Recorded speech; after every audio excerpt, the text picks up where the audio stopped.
जय भीम साथियों।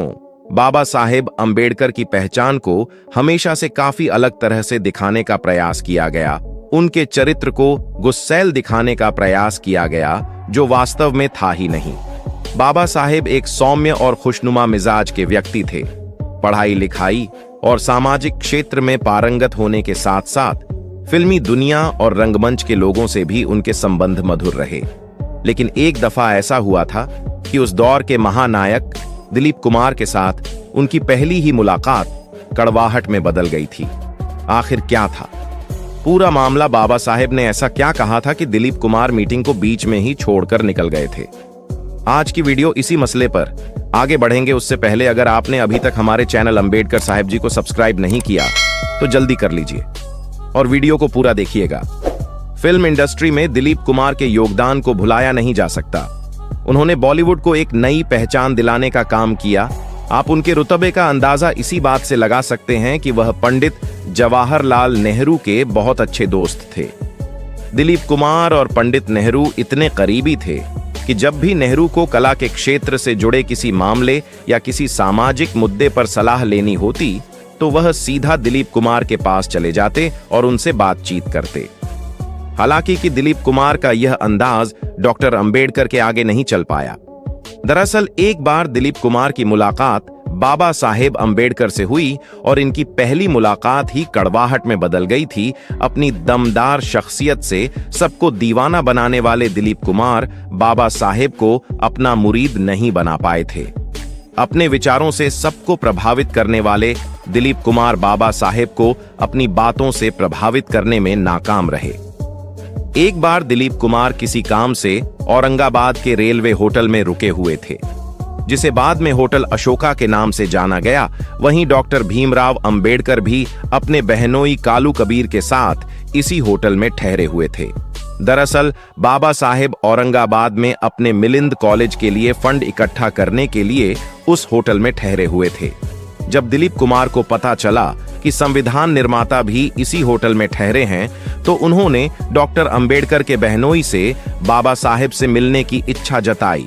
फिर क्या था, उन दोनों की मीटिंग अरेंज हुई और दिलीप कुमार ने बाबा साहेब के कॉलेज को फंड देने की इच्छा जताई, जिसके बाद डॉक्टर अंबेडकर ने वार्तालाप की शुरुआत यह कहकर की कि फिल्म इंडस्ट्री कोई बहुत अच्छी जगह नहीं है और यहाँ ना अच्छे इंसान हैं और ना ही उनमें कोई मोरल वैल्यूज बाकी हैं। इसके बाद डॉक्टर अंबेडकर कुछ कहते इससे पहले ही दिलीप कुमार ने अपने अनोखे अंदाज में उन्हें टोकते हुए बताया कि आपके मन में फिल्म इंडस्ट्री की गलत इमेज बनी हुई है। लेकिन डॉक्टर अंबेडकर दिलीप कुमार की किसी बात को समझने को राजी नहीं थे और उन्होंने दिलीप कुमार को अनगिनत ऐसे मौके गिनाए जिससे यह साफ साबित होता है कि फिल्म इंडस्ट्री में कोई बहुत अच्छे लोग नहीं हैं। बाबा साहेब की बातों से दिलीप कुमार इतने खफा हुए कि बिना कुछ बोले अगले ही पल उठे और अपने कमरे की तरफ चले गए। बाबा साहेब और दिलीप कुमार के बीच तनाव देखकर पूरे होटल में सन्नाटा पसर गया था। सब यही सोच रहे थे कि यह हुआ क्या। इसके बाद कालू कबीर ने डॉक्टर अंबेडकर को समझाया कि उन्हें दिलीप कुमार से ऐसा नहीं कहना चाहिए था, क्योंकि वह उनके कॉलेज के लिए अच्छी रकम दान करने की पेशकश कर रहे थे। लेकिन डॉक्टर अंबेडकर ने साफ कह दिया कि वे सिर्फ पैसों के लिए अपने सिद्धांतों और सोच को नहीं बदल सकते और इस तरह से बाबा साहेब और दिलीप कुमार की पहली मुलाकात कड़वाहट भरी रही थी। डॉक्टर अंबेडकर ने अपने उन मित्रों को खूब सुनाया जिन्होंने इस मुलाकात की व्यवस्था की थी। उन्होंने कहा, मुझे फिल्मी कलाकारों, उद्योगपतियों और कारोबारियों से दान लेने की जरूरत नहीं। जब दिलीप कुमार को अंबेडकर के जवाब के बारे में बताया गया तो उन्होंने कहा, डॉक्टर अंबेडकर मेरे लिए पिता तुल्य हैं। मैं उनके विचारों का पूरी तरह सम्मान करता हूं। शशि थरूर लिखते हैं कि डॉक्टर अंबेडकर के जिन मित्रों ने इस मुलाकात की व्यवस्था करवाई थी उन्होंने उनसे कहा कि उन्हें दिलीप कुमार के साथ ऐसा व्यवहार नहीं करना चाहिए था, क्योंकि वह केवल डॉक्टर अंबेडकर के प्रति सम्मान प्रकट करने ही नहीं आए थे बल्कि उनके उद्देश्यों के लिए अच्छी खासी रकम भी दान में देना चाहते थे। इस पर डॉक्टर अंबेडकर ने खींचकर कहा, वह पैसे के लिए कभी अपने विचार, फैसले और मूल्यों को नहीं बदलेंगे। इसके बाद फिर कभी दोनों की मुलाकात नहीं हुई।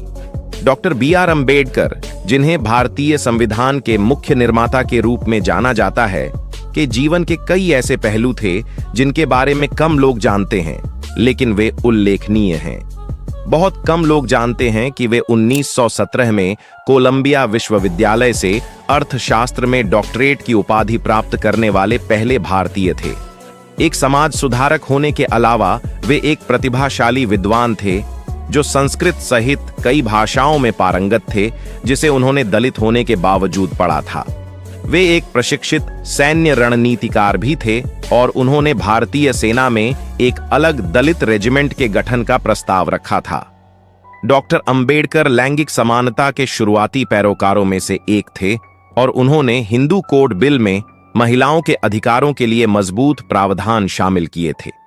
दिलचस्प बात यह है कि बौद्ध धर्म और तुलनात्मक धर्म में भी उनकी गहरी रुचि थी, जिसके कारण उनके पास भारत की सबसे बड़ी निजी लाइब्रेरी में से एक है, जिसमें 50,000 से अधिक पुस्तकें हैं।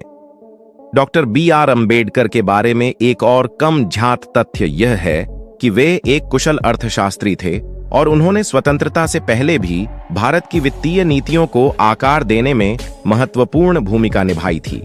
वे ही थे जिन्होंने 1934 में हिल्टन यंग कमीशन को प्रस्तुत अपने शोध के आधार पर भारतीय रिजर्व बैंक (आरबीआई) के विचार की संकल्पना की थी।